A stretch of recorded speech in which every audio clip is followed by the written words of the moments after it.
Morning, afternoon, and night. Look at you whatever time you're at. They were changing the headlight switch on a 95 Nissan today. It's really easy.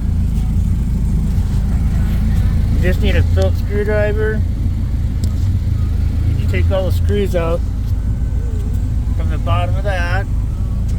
It comes apart. Then you just got to take them two screws out and unplug that. Really easy.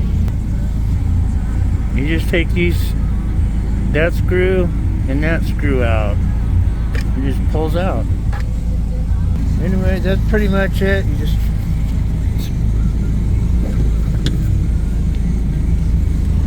screw your thing on right there and plug it in right there. Put your cover back on.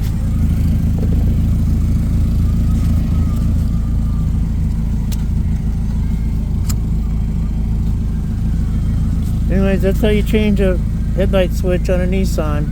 Later. Have a good day. Happy tow trucking, Silverados, Nissan trucks, and all that happy horse shit.